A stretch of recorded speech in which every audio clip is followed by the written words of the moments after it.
Aujourd'hui, on va parler perspective. Alors la perspective, c'est important parce que dès que tu vas vouloir faire une scène d'extérieur ou d'intérieur, enfin, grosso modo, dès que tu vas vouloir mettre du décor dans une scène, tu vas pas y couper, tu vas être obligé d'utiliser la perspective. Alors, on va commencer par quelques mots de vocabulaire, comme ça on élude tout ça directement la partie chiante. Alors, le premier mot de vocabulaire, c'est la ligne d'horizon. Donc la ligne d'horizon, ça va être la ligne en fait qui va représenter le niveau de ta vue. Donc que ce soit tes yeux, une caméra, un appareil photo, ce que tu veux, c'est le niveau de ta vue. Donc tu imagines une ligne en fait qui va suivre ton regard comme ça, à droite, à gauche, enfin, surtout en haut, en bas. Et ça, ce sera la ligne d'horizon. Le plus souvent, cette ligne d'horizon, elle est confondue avec le sol.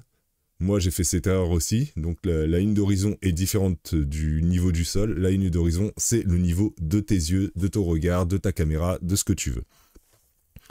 Ensuite, sur cette ligne d'horizon, on va placer un point de fuite. Alors là, le point de fuite, ça va être le point vers lequel toutes les lignes qui vont vers la profondeur vont converger. C'est quelque part le point que tu vas fixer quand tu regardes quelque chose. Et en fait, justement, c'est... Ce point de fuite va... Tu peux en avoir un ou deux ou trois, on verra ça tout à l'heure. Et donc, il faut que tu vois que tout ce qui part dans la perspective va vers un point de fuite. Voilà, maintenant qu'on a parlé vocabulaire. Donc, perspective à un point de fuite. Donc, pour commencer, ce que l'on fait, ce que je t'avais dit, c'est qu'on place le niveau de notre caméra, donc notre ligne d'horizon, ici qu'on va nommer LH. On va mettre notre premier point de fuite, ici qu'on va nommer PF. Et pour que ce soit intéressant, donc perspective à un point de fuite, c'est quoi? C'est tu as ta boîte qui est bien de face et tu viens la décaler sur le côté jusqu'à avoir la deuxième face qui devient visible. Voilà, tout bêtement. Donc, ce que je fais, c'est je viens dessiner ma petite boîte, ici par exemple. Donc, une première face. On va essayer d'être à peu près droit quand même. Une deuxième. Enfin, c'est pas une face, c'est un côté, mais tu m'as compris.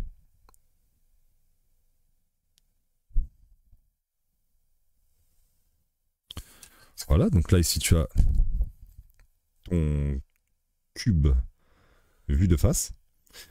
Et pour faire apparaître donc cette deuxième face qui part dans la perspective,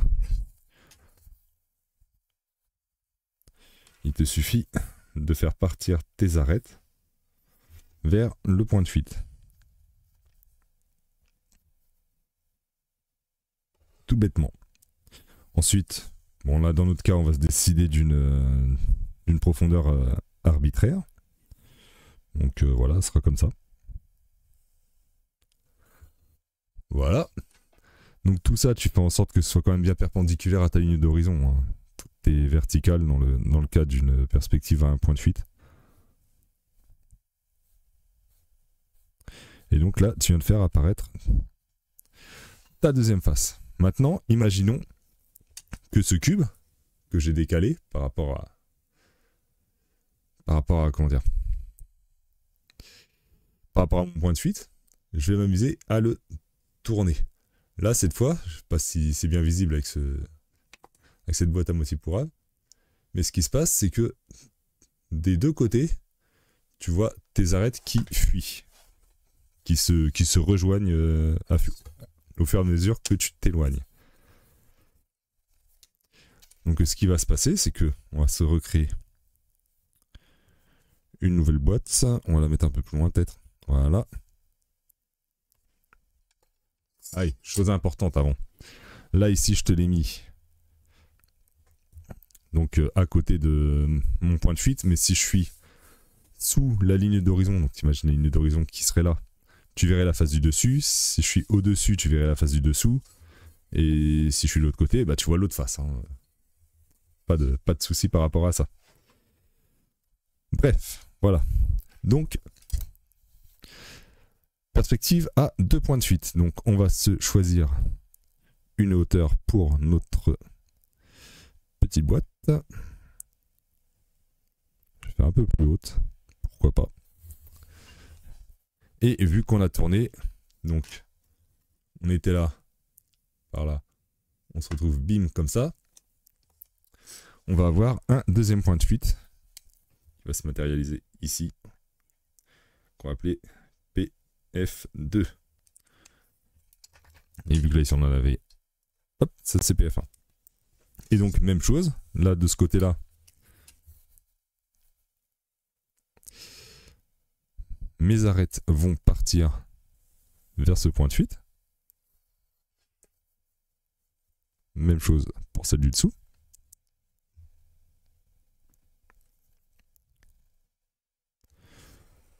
Voilà. Je vais choisir une profondeur. Comme ça, donc en essayant d'être toujours bien perpendiculaire à ma ligne d'horizon. Donc là, ici, j'ai fait apparaître une première face.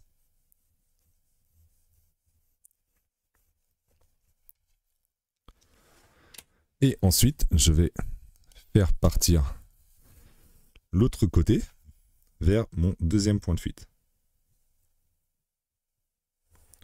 Exactement de la même manière.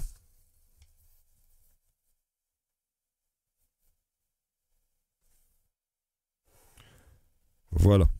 Donc même chose, hein, c'est exactement pareil que de l'autre côté. J'ai choisi une profondeur, on va dire, je sais pas, ça par exemple. Et voilà, j'ai fait apparaître ma deuxième face.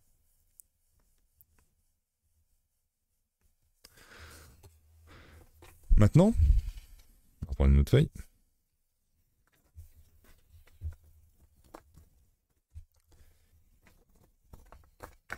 Maintenant, imaginons que je sois tout petit face à une grande structure, une énorme structure. Je vais faire ma ligne d'horizon. Et lâche. Je vais choisir un premier point de fuite ici, PF1. Et un deuxième point de fuite, PF2.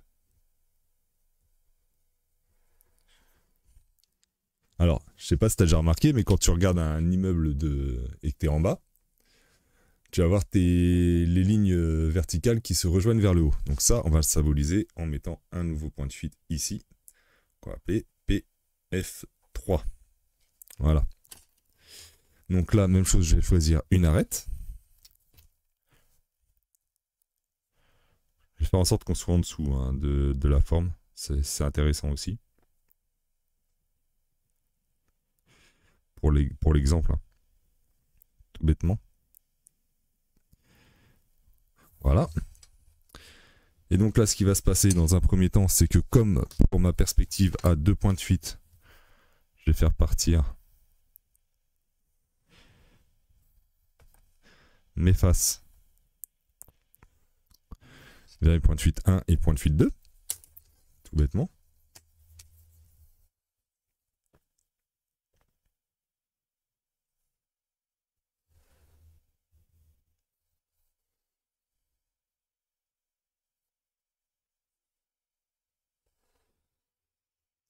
Voilà. Et là où ça va changer, c'est que je vais me choisir une largeur pour ma structure. Donc on va dire là et là. Et plutôt que de partir, comme je vous disais, sur une vue à 2 points de fuite à la perpendiculaire de la ligne d'horizon, là je vais venir tendre vers mon troisième point de fuite. Ici. Voilà. Et donc ce qui va se passer ensuite pour la face du dessous, c'est que cet angle-là, on va tirer l'arête va tirer vers le point de fuite 1. Voilà. Et même chose de l'autre côté, celui-là va partir vers le point de fuite 2.